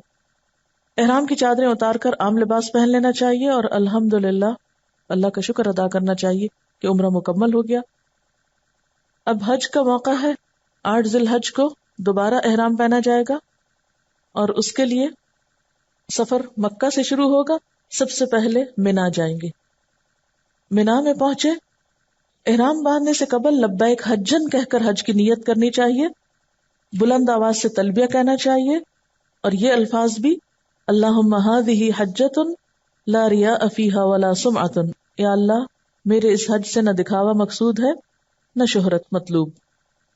منا پہنچ کر 8 ذی الحج کو احرام باندھنے کے بعد ظہر سے قبل تلبیہ کہتے ہوئے منا پہنچنا، وہاں ظہر، عصر، مغرب، عشاء اور فجر کی 5 نمازیں قصر کر کے اپنے اپنے وقت پہ باجماعت ادا کرنا چاہیے، لیکن خواتین اپنے ہی جگہوں پر ادا کر سکتے ہیں۔ اور اس میں بھی یاد رکھیے کہ بہت سے وقت ہم پابند ہوتے ہیں وہ سارے انتظامیہ کے کہ کس وقت وہ ہمیں لے جا رہے ہیں، بعض لوگ بہت ارلی مارننگ لے جاتے ہیں، بعضوں کا ظہر سے بھی بعد کا وقت ملتا ہے، تو اس میں آپ مجبور ہوتے ہیں، اگر آپ اپنے اون پہ حج کر رہے ہیں تو پھر آپ یہ 5 نمازیں وہاں ادا کر سکتے، اگر رہ بھی جائیں تو کوئی حرج نہیں ہے، لیکن یہ ہے کہ 8 تاریخ کو منا پہنچنا لازم ہے۔ پھر 9 تاریخ کو طلوع آفتاب کے بعد تکبیر و تحلیل اور تلبیہ کہتے ہوئے منا سے عرفات روانہ ہونا چاہیے۔ یہاں پر مسجد نمرہ ہے، ضروری نہیں کہ آپ مسجد کے اندر جائیں۔ عرفات میں داخل ہونے سے قبل وادی نمرہ میں قیام کرنا ظہر کے وقت، یعنی نبی صلی اللہ علیہ وسلم نے کیا کیا تھا، عرفات جانے سے پہلے راستے میں وادی نمرہ میں قیام کیا تھا، اور پھر زوال کے بعد آپ نے وہاں پر وقوف کیا تھا، یعنی عرفہ میں۔ تو یہاں پر امام کا خطبہ حج سننا، پھر ظہر اور عصر کی نمازیں وہاں پر ادا کرنا چاہیے۔ یہاں بہت سے لوگ جھگڑوں میں پڑ جاتے ہیں، قصر پڑھیں کہ پوری پڑھیں، اور اس قسم کے، تو پلیز جھگڑوں میں پڑھنے کی بجائے جو آپ کو وہاں جو بتا رہا ہے اس کے مطابق کر لیں گے تو انشاءاللہ تعالی حج ہو جائے گا آپ کا، کیونکہ حج کے موقع پر جس چیز سے خاص طور پر قرآن میں بچنے کے لیے کہا گیا لا جدال، وہی ہم وہاں شروع کر دیتے ہیں اور ایک دوسرے پہ فتوے لگانے لگتے ہیں۔ اس میں ٹھیک ہے ائمہ کرام کی آراء مختلف ہیں، لیکن نبی صلی اللہ علیہ وسلم کی سنت سے جو چیز ثابت ہے بہرحال وہ کیا ہے کہ ظہر اور عصر کی دونوں نمازیں 1 اذان اور 2 اقامت کے ساتھ باجماعت قصر ادا ہوئی، جمعا و قصرا۔ وہاں کے جو امام ہیں وہ اسی طرح پڑھاتے ہیں، لیکن بعض ممالک کے لوگ جو ڈفرینٹ فقہ فالو کرتے ہیں وہ اس وقت میں بھی اپنی پوری کرنا چاہتے ہیں۔ آپ چاہیں تو پوری کریں، نہ چاہیں اور قصر امام کے پیچھے پڑھ لیں تو بھی آپ کا حج درست ہو جائے گا۔ عرفات کے میدان میں سائبان کے نیچے عموماً لوگ ہوتے ہیں، دھوپ میں کھڑا ہونا ضروری نہیں، جبل نور پہ چڑھنا ضروری نہیں، لیکن چونکہ وقوف عرفات ہے تو آپ صلی اللہ علیہ وسلم نے کھڑے ہو کر دعائیں مانگی تھی، تو جتنی بھی دعاؤں کی کتابیں اور ڈائریاں اور جو آپ نے رکھا ہوا ہے، اب کافی وقت ہے آپ کے پاس، زوال آفتاب یعنی ظہر سے لے کر مغرب کے وقت تک آپ کے پاس کئی گھنٹے ہیں، خوب دعائیں مانگے، یہی حج کا اصل دن ہے، الحج عرفہ، حج کا رکن اعظم ہے۔ پھر جبل رحمت کے دامن میں یا جہاں جگہ میسر آئے وقوف کرنا چاہیے، قبلہ رخ کھڑے ہو کر ہاتھ بلند کر کے قرآنی اور نبوی دعائیں مانگنا، اور درمیان میں تکبیر اور تحلیل اور تلبیہ بھی کہنا چاہیے، اللہ اکبر، لا الہ الا اللہ، یہ بھی بیچ بیچ میں پڑھنا چاہیے۔ پھر آپ تھک جائیں تو بیٹھ بھی سکتے ہیں، کھانا بھی کھا سکتے ہیں، اگر بہت نیند کا غلبہ تو تھوڑا سا سو کے فریش بھی ہو سکتے ہیں، لیکن صرف اتنا کہ جس سے آپ مزید عبادت کے لیے فریش ہوں، یہ نہیں کہ آپ پھر سوتے ہی چلے جائیں۔ غروب آفتاب کے بعد نماز مغرب ادا کیے بغیر سکون اور وقار کے ساتھ تلبیہ کہتے ہوئے مزدلفہ روانہ ہونا چاہیے۔ بہت سے لوگ پیدل چلتے ہیں، گاڑیوں میں بھی ہوتے ہیں، لیکن اس وقت میں بھی دعائیں کرتے رہنا چاہیے۔ ایک عجیب منظر ہوتا ہے، ہمیشہ دنیا میں مغرب کی اذان ہوتی ہے تو سب نماز کے لیے دوڑتے ہیں، اور یہاں اذان ہوتی ہے تو آپ کو نماز نہیں پڑھنا بلکہ آپ کو یہاں سے چلنا ہے۔ پھر مزدلفہ آپ پہنچتے ہیں، یعنی آپ مکہ سے منا ہے، منا سے عرفات، عرفات سے آپ مزدلفہ آئیں گے، رات یہاں گزاریں گے، 9 اور 10 کے بیچ کی رات یہاں گزرے گی، 8 اور 9 کے بیچ کی منا میں گزری، دن عرفات میں گزرا، رات پھر مزدلفہ میں آ گئے۔ مزدلفہ پہنچ کر مغرب اور عشاء کی نمازیں 1 اذان اور 2 اقامت کے ساتھ قصر کر کے جمع اور قصر ادا کرنی چاہیے۔ رات سو کر گزارنا اور 10 ذی الحجہ کی نماز فجر معمول کے وقت سے تھوڑی پہلے ادا کرنا چاہیے۔ بعض لوگ ساری رات یہاں جاگتے ہیں، نبی صلی اللہ علیہ وسلم نے یہاں رات کو آرام کیا تھا، اس لیے آرام کرنا بھی مسنون ہے۔ وقوف مزدلفہ کے بعد منا روانہ ہونے سے پہلے صرف جمرہ عقبہ کی رمی کے لیے مزدلفہ سے 7 کنکریاں چننا مستحب ہے، لیکن ممکن نہ ہو تو آپ منا میں بھی چن سکتے ہیں، کوئی شرط نہیں ہے۔ رمی کے لیے کنکری کا حجم چنے کے دانے سے کچھ بڑا ہونا چاہیے۔ بعض لوگ بڑے بڑے پتھر اٹھا لیتے ہیں، یا جوتے مارتے ہیں، یا اور چیزیں پھینکتے ہیں، یہ سب خلاف وقار باتیں ہیں، ان چیزوں سے پرہیز کرنا چاہیے۔ جس شیطان کو ہر وقت ہم نے دوست بنایا ہوا ہے وہاں جا کے اس پہ جوتے مار بھی آئے تو کوئی بہت بڑے کمال کی بات نہیں۔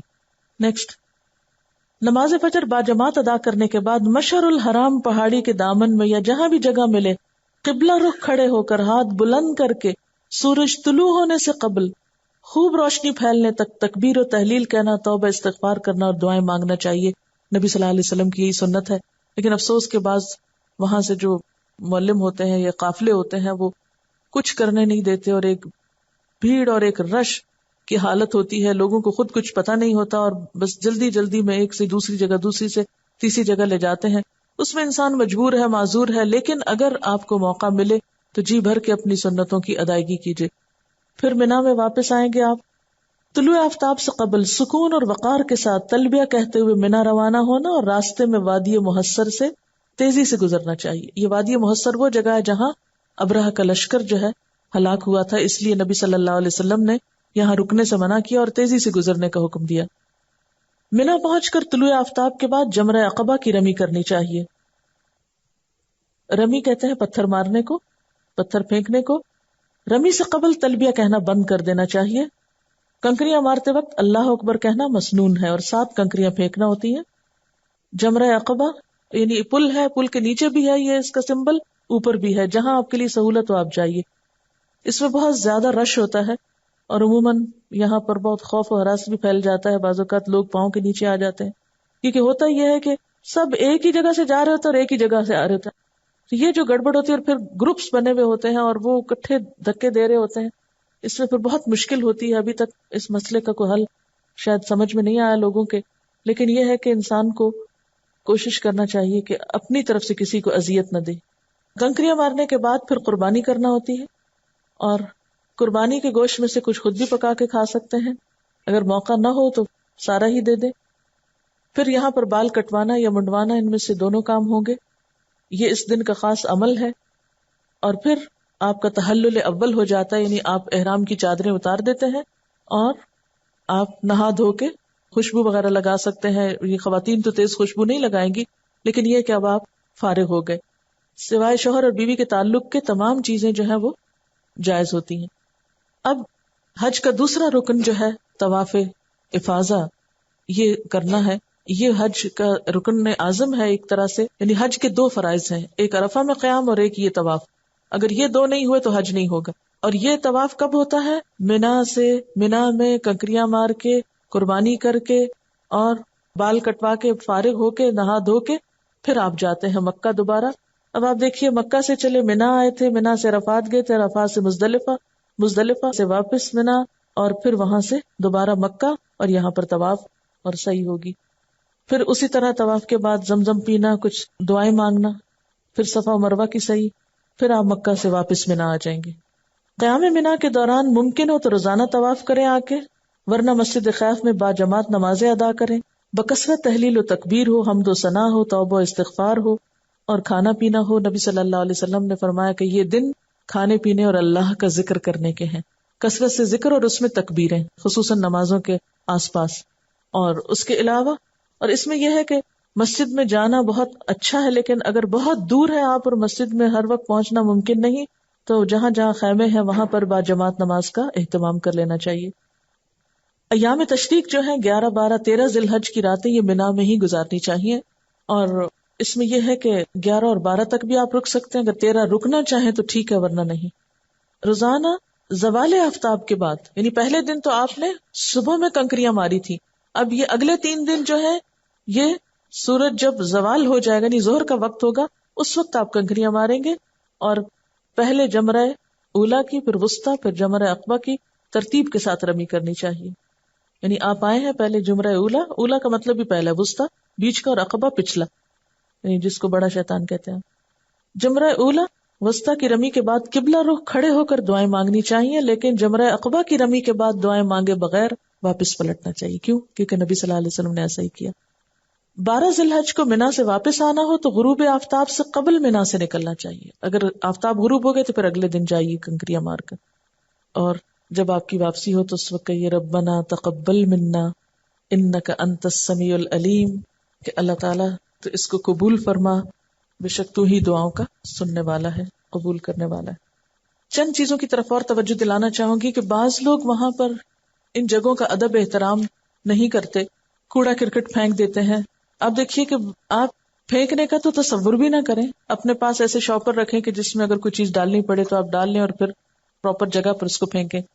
ہاں اگر ہو سکے تو یہ ضرور کریں کہ جو کوڑا کرکٹ وہاں مسجد خیف یا نمرہ یا مسجد حرام یا مسجد نبی میں کوئی اور پھینک دے اس کو بھی اٹھائیں. یہ بہت ہی ثواب کا کام ہے. حضرت ابو ہریرہ رضی اللہ تعالیٰ عنہ سے روایت ہے کہ ایک کالا مرد یا عورت مسجد میں جھاڑو دیا کرتا تھا تو وہ فوت ہو گئی. یہ بہت سی احادیث عورت کے بارے میں آتی، ایک مرد کے بارے میں بھی آتی. آپ کو اس کو مرنے کی خبر نہ ہوئی. ایک دن آپ نے اس کو یاد فرمایا کہ وہ کہاں ہے، یعنی جھاڑو دینے والی وہ عورت کہاں ہے. لوگوں نے عرض کیا یا رسول اللہ صلی اللہ علیہ وسلم وہ تو فوت ہو گئی. آپ نے فرمایا تم نے مجھے خبر کیوں نہ دی؟ لوگوں نے کہا ایسا ہوا اور ایسا ہوا اور اس کا قصہ بیان کیا، یعنی اس کو معمولی چیز سمجھا. آپ نے فرمایا مجھے اس کی قبر بتلاؤ. حضرت ابو ہریرہ نے کہا کہ آپ اس کی قبر پہ تشریف لائے، پھر آپ نے اس کی نماز جنازہ پڑھی. تو یہ سعادت اس کو کیوں نصیب ہوئی؟ کئی لوگوں کی تو نماز جنازہ پڑھنے سے آپ انکار کر دیتے تھے، ان کے قرض ادا نہیں کیا ہوتا تھا، لیکن اس کی نماز جنازہ آپ نے قبر پر جا کے پڑھی. کیوں؟ یہ مسجد کی صفائی کرتی تھی عورت. ہمیں بھی یہ سعادت حاصل کرنی چاہیے. کہاں یہ کہ ہم پانی پیئیں اور وہیں گلاس پھینک کے اٹھ کے آ جائیں، یا کچھ کھائیں پیئیں وہیں ٹشو. بعض لوگ تو ہر قسم کی گندگی وہاں پھینکے ہوئے ہوتے ہیں، اللہ رحم کرے. تو یعنی اس میں نفس کا بڑا تزکیہ ہوتا ہے، یعنی دوسروں کے کوڑا اٹھانے، کیونکہ اپنے گھروں میں تو ہم عام طور پر اس کا اتنا اہتمام نہیں کرتے، یا خصوصاً وہ لوگ جن کو گھروں میں بہت سی ایسی سہولتیں میسر ہیں، موقع ہی نہیں آتا ایسے کام کرنے کا. تو وہاں جا کر خصوصی طور پر اس نیکی کے کمانے کا بھی اہتمام کریں. یعنی نماز، ذکر، دعائیں یہ تو سب ٹھیک ہے اپنی جگہ، یا باقی ریچولز کی ادائیگی، لیکن کچھ اس طرف بھی توجہ. پھر اسی طرح واش رومز کو احتیاط سے استعمال کریں. جب آپ نکلے تو اس حال میں اس کو چھوڑ کر آئیں کہ دوسرا جائے تو اس کو کراہت نہ ہو. پانی بہت زیادہ کھول کر ضائع نہ کریں. پھر اسی طرح اپنے جسم اور لباس وغیرہ کی صفائی کا بھی خیال رکھیں. بعض لوگ پسینے میں اٹے ہوئے مسجد میں آ جاتے ہیں اور بہت نماز کی خشوع میں خلل ڈالتے ہیں. آپ بھلے استری نہ کریں، بھلے بہت اچھے کپڑے نہ پہنیں، سادہ لباس، معمولی سمپل سا لیکن دھلا ہوا صاف لباس پہننے کی کوشش کریں. پھر اسی طرح یہ ہے کہ تھوڑا بہت تبلیغ اور تعلیم کا کام بھی کر لیں. جو لوگ آپ کے ساتھ گروپ میں ہیں ان کو کچھ سکھانے کے لیے کوئی کتاب پاس رکھیں. جو لوگ وہاں پر کہیں بھی آپ کو ملیں، کسی کو کوئی دعا سکھا دی، کسی کو کوئی مسئلہ بتا دیا، کسی کو یعنی کوشش کریں کہ کوئی ایک اچھی بات آپ کسی نہ کسی کو بتاتے رہیں. چھوٹے چھوٹے کارڈ کیسٹس تو تقسیم کر ہی سکتے ہیں، لیکن اس کے علاوہ آپ خود زبانی بھی تھوڑی تھوڑی بات بتائیں، لیکن کسی کے سر پہ سوار نہ ہو. اب ایک اہم کام جو لوگ وہاں پر جا کر کرنا ضروری سمجھتے ہیں وہ ہے شاپنگ. اس کو سب سے آخر کی لسٹ پہ رکھیے. بعض لوگ اتنا سامان جمع کر لیتے ہیں کہ کمرے میں لوگوں کے رہنے کی جگہ نہیں ہوتی، خصوصاً جو لوگ مل جل کر رہتے ہیں، اور سامان زیادہ ہو جاتا ہے، یا پھر مدینہ اٹھا کے لے جاتے ہیں پھر واپس لاتے ہیں اور ایک عذاب میں گرفتار رہتے ہیں. تو اس لیے کوشش یہ کریں کہ جب بالکل واپسی کا وقت ہو تو کچھ لوگوں کے لیے اگر آپ کو ہدیہ وغیرہ خریدنا ہو تو وہ آپ خرید سکتے ہیں، اس میں کوئی منع نہیں ہے. لیکن ہمارے ہاں عموماً رواج کیا ہے؟ جائے نماز، تسبیح. اب ہر شخص واپس آنے والا جائے نماز دے رہا ہے، تسبیح دے رہا ہے. اب کیا ہوتا ہے کہ کوئی کتنی جائے نمازوں پہ نماز پڑھے گا اور کوئی کتنی تسبیحیں پڑھے گا. تو صرف جائے نماز اور تسبیح کو ایک ریچول سمجھ کے مت خریدیں، اس کے علاوہ بھی آپ کچھ چیزیں لے سکتے ہیں. مثلا اچھی تلاوت کی کیسٹس لائیں، وہ لوگوں کو دیں وہاں سے لا کر. عموماً ہم کتابوں کی دکان پہ تو جاتے ہی نہیں نا، وہاں کی شاپنگ کرتے ہیں. اسی طرح آپ کھجور لا سکتے ہیں، زمزم تو خیر لانا ہی ہوتا ہے. اسی طرح یہ ہے کہ آپ ایسی چیزیں خریدنے کی کوشش کریں کہ جو دوسرے استعمال کریں اور آپ کو ثواب اور فائدہ بھی پہنچے. یعنی صرف ایک مخصوص چیز خرید کر اور صرف ایک سر سے اتارنے والی بات نہ ہو، بلکہ خریداری میں بھی سوچ سمجھ کر اپنی حیثیت اور وقت کے مطابق جو آپ خرید سکیں جس سے دوسروں کا بھلا ہو. پھر اسی طرح یہ ہے کہ ضروری نہیں کہ وہاں سے ہی خرید کر آپ دیں. مثلا اگر آپ واپس آتے ہیں اور آپ کے مہمان آپ کے پاس آ رہے ہیں تو اس موقع پر آپ کچھ بھی دے سکتے ہیں. یعنی یہاں سے بھی آپ کوئی اچھی کتابیں، اچھی کیسٹس، اچھی چیزیں لے کر آپ لوگوں کو، آنے والے مہمانوں کو دے سکتے ہیں. یا اسی طرح یہ ہے کہ جیسے خوشبو کا ہدیہ ہے تو وہ مہنگا ضرور ہوتا ہے، لیکن نبی صلی اللہ علیہ وسلم خوشبو کے ہدیے کو کبھی رد نہیں کیا کرتے تھے. اس کو بھی آپ خرید سکتے ہیں. جتنے میں ایک جانماز آتی ہے اتنے میں خوشبو بھی آ سکتی ہے. جانماز کا اٹھانا بھی ایک مسئلہ ہے، خوشبو کا اٹھانا آسان ہے. تو اب ہوتا ہی ہے کہ خوشبو عموماً چھوٹی سی چیز میں ہوتی ہے، جب دیتے ہیں تو یوں لگتا ہے کچھ ہی نہیں دے رہے. تو لوگ عموماً بلک کو بڑا پسند کرتے ہیں، حالانکہ ہر لحاظ سے مصیبت ہوتا ہے بلک، دنیا کے بوجھ اٹھانا. تو اس میں آپ کو اگر محسوس ہو کہ ہاں جی یہ بہت چھوٹی چیز آپ کو دینے میں وہ آ رہا ہے، تو آپ یہاں سے کوئی ساتھ کتاب لے لیں، کوئی چیز لے لیں، اس کے ساتھ خوشبو رکھ کے آپ دے دیں. پیسے کا صحیح استعمال اور درست جگہ پر، تاکہ وہ محض لوگوں کے اسٹور ہی بھرنے یا لوگوں کی چیزوں میں اضافے کا سبب نہ بنے. اور پھر اس میں عام طور پر کیا ہوتا ہے کہ جن کے پاس ہوتا ہے انہی کو ہم دوبارہ تحفے بھی دیتے ہیں، جن کے پاس نہیں ہوتا ان رشتہ داروں کو ہم یاد نہیں رکھتے کہ انہوں نے جاتے ہوئے ہمیں کون سا سوٹ دیا تھا حج پہ، تو ہم ان کو کیوں واپس کریں. یعنی مجھے سمجھ نہیں آتا کہ ہماری ساری عبادتیں اور سارے سفر جو ہے وہ محض لین دین کا ایک حصہ بن کے رہ گئے. تو اس میں دے کر احسان نہ جتائیں اور لینے کی توقع نہ رکھیں اور کسی کے تحفے کا انتظار نہ کریں، کیونکہ یہ جو اشراف نفس ہوتا ہے نا، اشراف نفس یہ کہ توقع رکھنا فلاں رشتہ دار حج سے آئے گا تو دیکھیں کیا لاتا ہے، یا یہ کہ وہ لایا ہے تو کیا لایا، کھول کے دیکھنا، منہ بنانا اور ناپسند کرنا، یہ ساری چیزیں گھٹیا حرکات ہیں، ان سے بچنا چاہیے. لوگوں کو دعاؤں سے رخصت کریں، خوش دلی سے استقبال کریں، وہ کچھ لائیں آپ کے لیے نہ لائیں اس کا انتظار نہ کریں، کسی کو دے کر واپس لینے کا انتظار نہ کریں. یہ سب کام اگر فی سبیل اللہ ہوگا تو آپ دیکھیں گے کہ آپ کی روح کو اتنی سچی خوشی نصیب ہوگی جو اس مادی چیزوں کی تبدیلی میں اور لین دین سے حاصل نہیں ہو سکتی. اور آخری چیز یہ ہے کہ اپنے حج یا عمرے کو حفاظت کرنا بھی سیکھیں. یعنی حج اور عمرے کی حفاظت بھی ضروری ہے. جو بخشش کے سامان وہاں سے ملے، جو تہجد کی مثلاً عادت پڑی، یا قرآن کی تلاوت کی، یا ذکر اذکار کی، یا اچھی روٹین کی، یا اچھی صاف ستھری غذا کھانے کی، یعنی ایک غذائی عادات کو درست کرنے کی، تو ان چیزوں کو واپس آ کر بھی اپنی روٹین میں لائیں. اور جس چیز سے پرہیز کرنا ہے وہ نیکیوں کا چرچا کرنے سے، کیونکہ نیکیوں کا چرچا کرنے سے نیکیاں ضائع ہو جاتی ہیں. تو یہ نہ کہیں کہ میں تو اتنے طواف کی، کئی لوگ گن کے طواف بتاتے ہیں، حیرت ہوتی ہے. اس کا ذکر نہ کرے، کوئی پوچھے بھی کہ بس جو اللہ نے توفیق دی الحمدللہ، جو نصیب میں ہوا کر لیا. یعنی ایسے سوالوں کو بھی ٹالیں کہ جس سے آپ کی نیکیوں کے بہت سے راز کھلیں. پھر اسی طرح یہ ہے کہ وہاں پر جو تکلیفیں پیش آئیں، چاہے امیگریشن سے، چاہے وہاں کی حرم کی انتظامیہ سے، یا کسی، ان کا بہت زیادہ تبصرہ اور تذکرہ اور چرچا نہ کریں. یہ مشکل ہوئی، یہ تکلیف ہوئی، بس الحمدللہ اللہ قبول کرے، جو بھی ہوا اللہ تعالیٰ اپنی رحمت سے ہمارے گناہوں کی بخشش کا ذریعہ بنا دے. کہیں ضرورت ہو تو کسی کو سیکھنے کے لیے، تجربے کے لیے آپ بتا سکتے ہیں، کسی مقصد کے لیے، لیکن بے مقصد گفتگو سے پرہیز کرنا چاہیے. ہوتا یہ ہے کہ ہم حج بھی کراتے ہیں، ہم سفر بھی کرتے ہیں، سب کچھ کرتے ہیں، لیکن سنتیں بھول جاتے ہیں، مخصوص دعائیں بھول جاتے ہیں، اور بعض اوقات غیر مسنون چیزیں پڑھا کر وہی درود تاج وہاں بیٹھ کے پڑھیں گے جس میں شرکی الفاظ ہیں، اور ساتھ نیکی کریں گے، ساتھ اس کو ضائع کریں گے. تو ان چیزوں سے پرہیز کرنا چاہیے. یاد رکھیں حج کا سفر شوق کا سفر ہے، محبت کا سفر ہے، عبادت کا سفر ہے، اطاعت کا سفر ہے، جنون کا سفر ہے، دیوانگی کا سفر ہے. یہ سفر دوسرے سفروں سے بہت مختلف ہے، اس لیے اسے عام سفر نہ سمجھیں. اس کی ابتدا سے انتہا تک اپنے آپ کو اللہ تعالیٰ سے جوڑے رکھیں. یہ ایک دو سوال ہیں. سوال ہے، نقاب اگر سلے ہوئے کپڑے کو کہتے ہیں تو کیا سکارف جو سلا ہوا نہ ہو بلکہ چکور کپڑے کو ڈبل کر کے بنایا ہو اور پن سے ٹائی کیا اور منہ پر بھی پن سے لگا لیں تو ٹھیک ہوگا؟ لگا سکتے ہیں، اس طرح کر سکتے ہیں، لیکن بعضوں کا سکارف بہت زیادہ ٹائی آپ اوپر نیچے کرنے سے وہ اتنے چھوٹے ہو جاتے ہیں کہ سینہ کھل جاتا ہے. تو سکارف اگر آپ پہنے تو پلیز اپنا سینہ ضرور ڈھکیں، کیونکہ قرآن میں خاص طور پر وَلْيَضْرِبْنَ بِخُمُرِهِنَّ عَلَى جُيُوبِهِنَّ کا حکم ہے کہ اپنے خمار اپنے سینوں پہ ڈالیں. تو بعض خواتین چلی جا رہی ہوتی ہیں ہاتھ چھڑکاتے اور سینہ سارا کھلا، اور تو عام طور پر بھی یہ چیز ٹھیک نہیں، لیکن حج کے سفر میں یا عمرے کے سفر میں یہ چیزیں جو ہیں وہ اجر و ثواب کو ضائع کرنے کا باعث بنتی ہیں. سوال ہے، اگر آپ کے گھر میں جوان بیٹی ہے تو پہلے آپ اس کی شادی کریں، وہ فرض ہے، اور حج بعد میں، اگر ایسا پہلے کریں تو کیا آپ کا حج ہو جائے گا؟